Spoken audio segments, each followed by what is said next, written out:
یکی از معضلات انسانیت در تمامی تاریخ اون چیزی که ما انسانیت مینامیم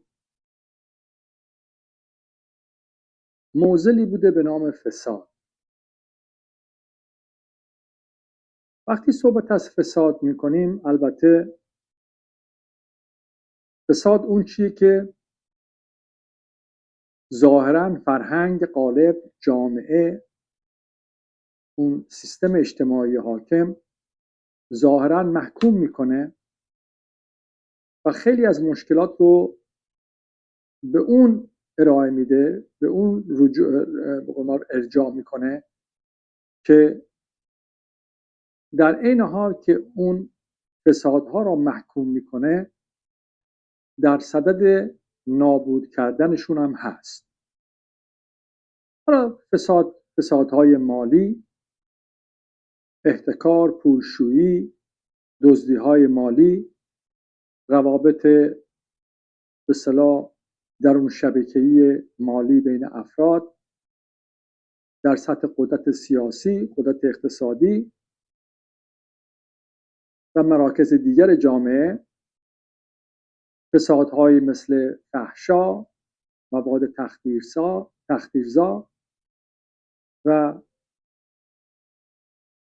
خیلی مسائل دیگری که در جامعه به عنوان فساد شمرده میشه و محکوم میشه. فسادهای اقتصادی، سیاسی، فرهنگی، اجتماعی و جنسی و فسادهای مواد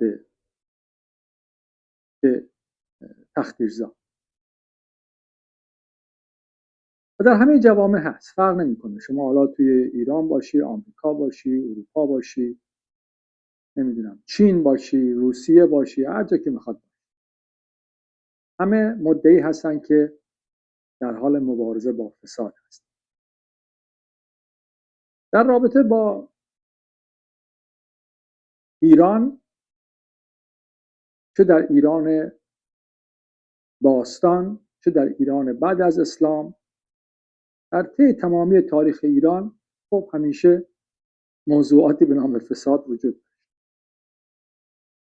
و هر کسی هم مدعی هستش که خب فساد یکم اون برتر قرار داره و انگشتش نشانه میره، میگه که فساد اون فرد، اون گروه و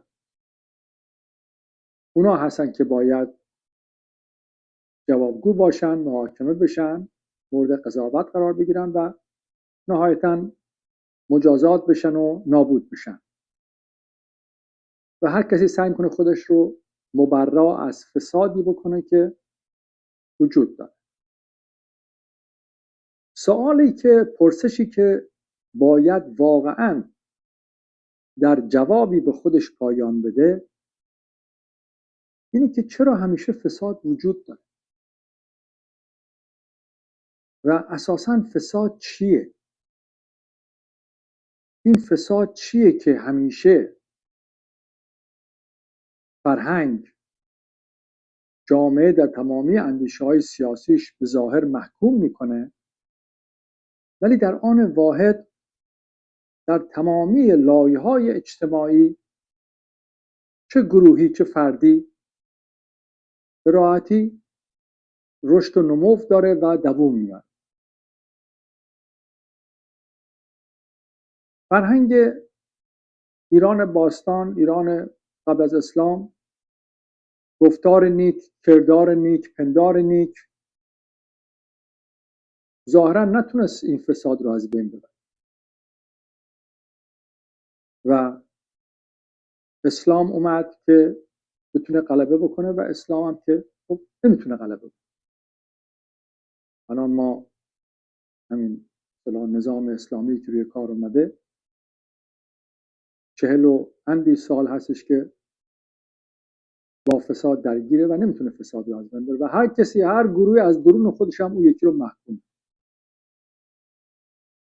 پس در اینجا ما میخوایم به کلیت اون چیزی که فساد نامیده میشه فرق نمیکنه در هر جامعه‌ای، نگاه بکنیم ببینیم فساد چیست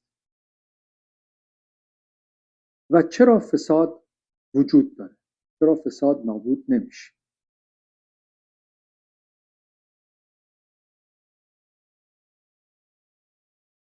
در حیطه انسانیت، در تفکرات انسانی، به طور حد ماهیتی وجود داره که اون چیزی رو که خودش به عنوان فساد شناسایی میکنه و تعریف میکنه، در درون خودش همون فساد به وجود میاد. یعنی فرهنگ انسانی چیزی رو محکوم میکنه که خودش به وجود میاره. چرا؟ به خاطر اینکه همیشه نشون بده که در حال مبارزه هستش که تمامی نداره. ماهیت فکر انسانی در اینجا دارم صحبت میکنم. در تمامی تاریخ انسانیت همیشه در اینه که بخواد به جایی برسه، بخواد به یه ایدئالی برسه. شما اگر به تمامی ادبیات انسانیت نگاه بکنید، در هر فرهنگی همیشه میخواد به یه جای ایدئالی برسه. یعنی دو عنصر زمان در رسیدن و مکان در رسیدن باید همیشه وجود داشته باشه و این هدف زایی در رسیدن ماهیت بنیانی فکر انسانی. و برای اینکه بتونه برسه در اون زمان و اون فضایی که به وجود میاره، اون مسلماً باید همیشه تضادی هم وجود داشته باشه، باید یک کشمکشی وجود داشته باشه، باید یک مبارزه، یک جنگی وجود داشته باشه. جنگ بر علیه مواد مخدر، جنگ بر علیه فساد مالی، جنگ بر علیه فحشا. ولی عملاً می‌بینیم که اینا همیشه وجود داره. پس یه جای کار میلنگه، یا اینکه اون تعریفی که از فساد میشه صرفاً یک تعریف دروغینی هست که بتونه به اون حرکت عکس‌العمل‌زای فکر در واقعیت بخشی به زمان و مکان در هدف زایی کمک بکنه و این امکان رو براش به وجود بیاره، یا اینکه اگرم فساد هست بخشی از همون ماهیتی است که خود فکر باز در اون زمان زایی و فضا سازی خلق میکنه و جزء اجتناب ناپذیر و لاینفک خود فکر هستش. به عبارت دیگر خود فکر هست که بنیان فساد هست، خود کلیت انسانیت هست که بنیان فساد هستش. به عبارت دیگر این ماهیت انسانیت است که فسادزاست و چون ماهیت خودش اینه، در نتیجه نمیتونه ازش هم رها پیدا کنه، حتی اگر محکوم میکنه در اینکه خودش رو جدا از اون نشون بده، خودش رو یه تافته به قول معروف چی میگن جدایی از اون کلیت نشون بده، تافته جدا بافته باشه به اصطلاح. اما ما باید نگاه کنیم ببینیم که خب این ماهیت فکر که این همه فساد رو معرفی میکنه در واقع بر چه چیزی میخواد غلبه بکنه، بر چه چیزی میخواد تسخیر داشته باشه، قدرت کنترل داشته باشه. ما قبلا هم گفتیم که فکر ماهیتش در قدرت، کنترل، مالکیت و سلطه هستش. پس این فکر میخواد بر چه چیزی کنترل و سلطه و مالکیت داشته باشه که نهایتاً به بنیان فسادش به قول معروف به اون شکل، به اون راه خود به خود هدایت میشه. شما نگاه بکنید چه چیزایی رو محکوم میکنن. حسادت، طمع. میگن فساد از طمع میاد، فساد از حسادت میاد، فساد از اون عدم قناعت میاد، یا فساد یا فحشا از اون غریزه های جنسی میاد، یا فساد مواد مخدر از اون دردگریزی میاد که طرف میخواد از خودش بیخود بشه. و اینها همه مشکلاتی که جامعه باشون درگیر میشه. پس ما باید نگاه کنیم ببینیم ماهیت حسادت چیه، ماهیت طمع چیه، ماهیت این غریزه های جنسی چیه، اون چه چیزیه که میخواد از خودش رها بشه که میره دنبال مشروبات الکلی و مواد مخدر و موادی که به قول معروف درد گریز باشن. خب هیچ کدوم از اینا درمانی رو موجب نمیشه و اون مشکلات وجود دارن. ببینید شما اگر در جوامع حیوانی هم نگاه بکنید، وقتی که حیوانات برخلاف انسان یک طمع همیشگی ندارن یا یک حسادت همیشگی در اون معنی زایی ندارن. مثلا شما میبینید مثلا فرض چند تا حیوان که یه غذای محدود و مشخصی براشون امکان پذیر بشه، ممکنه به همدیگه هم حمله بکنن که دیگری از اون غذا نتونه استفاده بکنه. ولی همین که شکمشون سیر میشه میرن کنار و چیزی مونده باشه بقیهشون میگیرن میخورن. یا مثلا تو مسئله آمیزش جنسی، خب تا اون جنس ماده، حالا ما میگیم حالا ماده، جنسی که تولید مثل رو به وجود میاره، تا اون آمادگی نداشته باشه، تا اون توی اون شرایط خاص فیزیکی قرار نداشته باشه که بخواد بارور بشه، خب هیچ وقت هم سکسی به وجود نمیاد، آموزشی به وجود نمیاد. و آمیزش تنها در رابطه با تولید مثل و تداوم نسل حالا هر موجودی که هستش به وجود میاد و تبدیل به یک حرکت لذت بخش خوشزای شهوت و هوس و این برنامه ها نمیشه. اون شهوت و هوسی که ما فساد مینامیم و محکوم میکنیم، اون آمیزش جنسی نیست که حیوانات دارن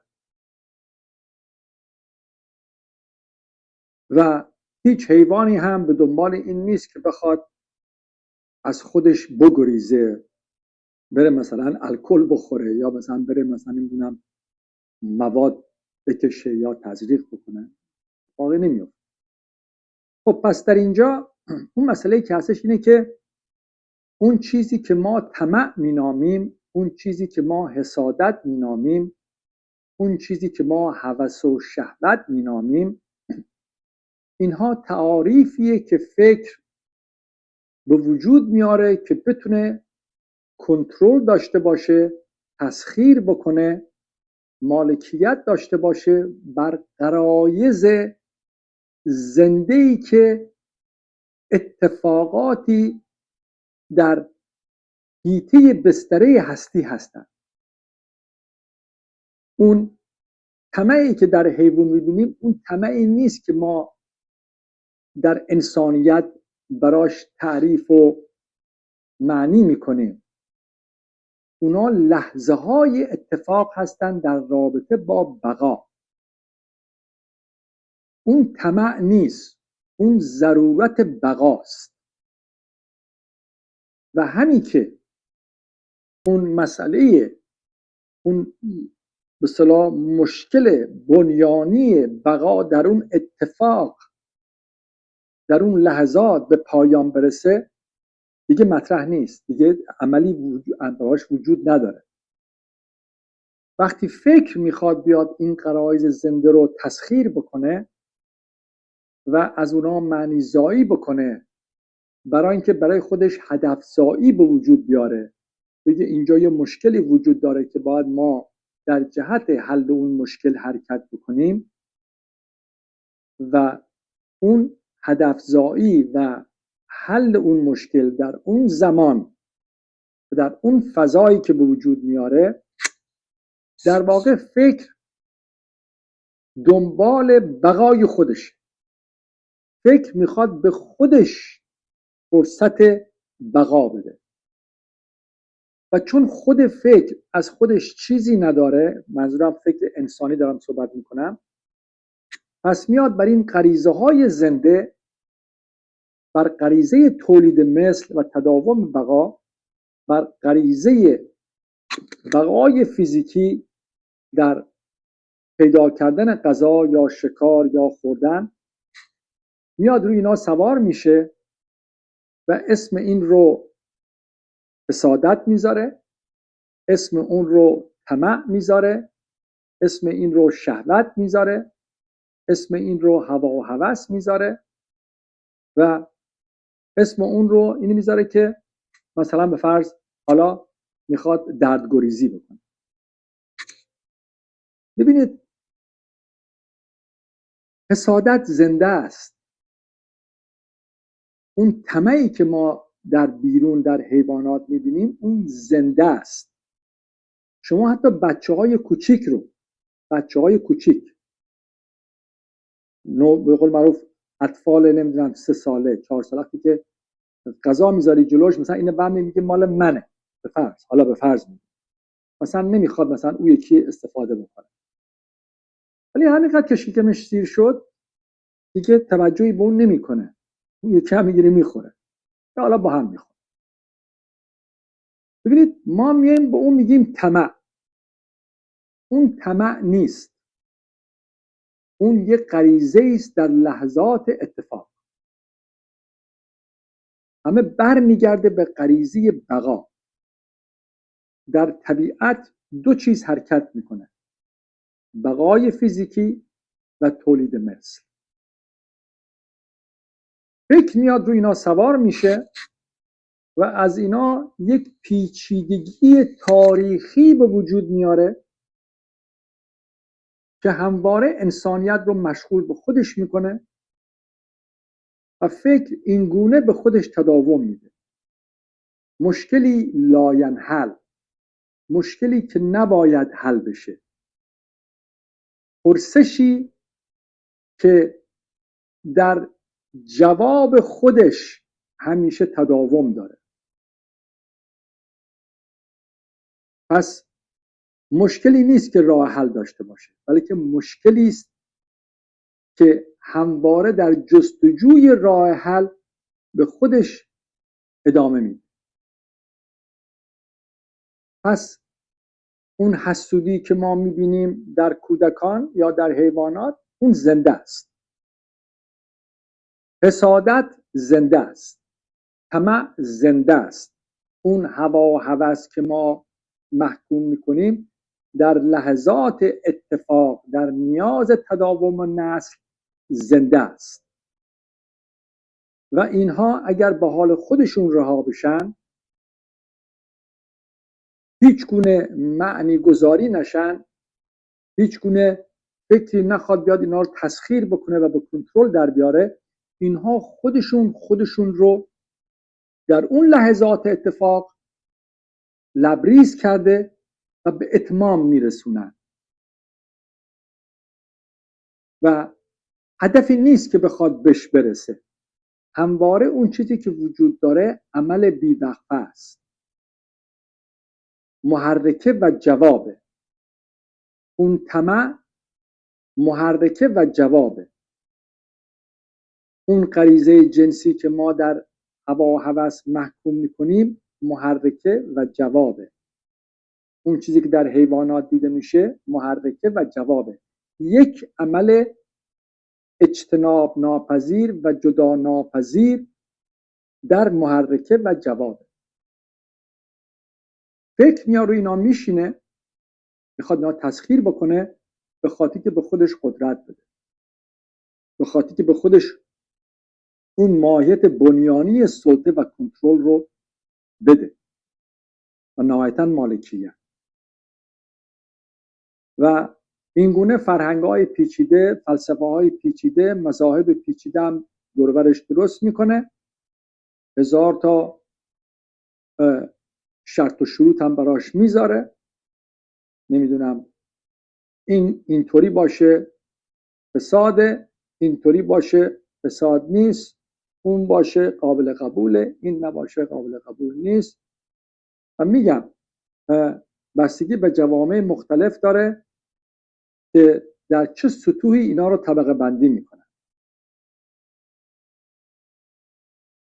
اگر شما حسود نباشی زنده نیستی. اگر شما طمع نداشته باشی زنده نیستی. پس محکومیت اینا راه به هیچ جای نمیبره و به خاطر همینه که فرهنگ میاد با محکومیت اینا در واقع بهشون تداوم میده. شما نمیتونی این غرایز جنسی رو از بین ببری. شما نمیتونی این غرایز زنده رو در بقا که طمع بخشی از اون هست و حسادت بخشی اون از اون هست از بین ببری. در تک تک فرد افراد وجود داره، در همین خود شما و من وجود داره. شما محاله بگی من هیچ وقت تو زندگیم حسود نبودم. محاله بگی که من همیشه در قناعت و بخشندگی به سر میبرم. محال شما بگید که من هیچ وقت طمعی ندارم. من هیچ وقت نه هوا داشتم و نه هوس داشتم. و من هیچ وقت نمیخوام که اوقات خوش دائمی داشته باشم. پس مشکل زایی تمامی این فسادها در خود راه‌حل‌هایی هستش که اون فرهنگ در غلبه بر اون غرایز به وجود میاره و اونا رو مشکل زا میکنه و در نهایت میخواد اونا رو کنترل بکنه و اینا رو به اهدافی تبدیل میکنه که هرگز به سرمنزل مقصود نمیرسن. محکومیت عینیت فساده. مشکل زایی فساد خودش فساده. راه حل پیدا کردن برای فساد همون فساده. و تمامی سیستم های سیاسی، فرهنگی، اقتصادی، کلیت ادبیات که ما باش درگیر هستیم که همواره ما رو دعوت میکنه به گریز از فساد، این کلیت فرهنگ خودش فساده. این خیلی درک و قبولش غیر ممکنه، به خاطری که ما اگر بگیم کلیت فرهنگ خودش فساد زاست، کلیت فلسفه مبارزه با فساد خودش فساد زاست، اون موقع میگیم که پس ما محکوم در فساد هستیم. ببینید محکومیت ما در معنی زایی، محکومیت انسانیت در اون تعریفی که به وجود میاره. محکومیت ما در فساد در وجود پدیده‌ای به نام فساد نیست، بلکه در زایش واقعیتی به نام فساده که بتونه به خودمون معنی بده که ما پاک هستیم. اون پاک بودن ما، اون به اصطلاح اون قناعت ما، این که ما حسود نیستیم، این که ما طمعکار نیستیم، این که ما دنبال هوا و هوس نیستیم، این که ما دنبال فحشا نیستیم، همه اینا همون بنیان فساد هستش. و این ماهیت انسانیت در تمامی باورها و اعتقادهایی هست که خودش رو میسازه.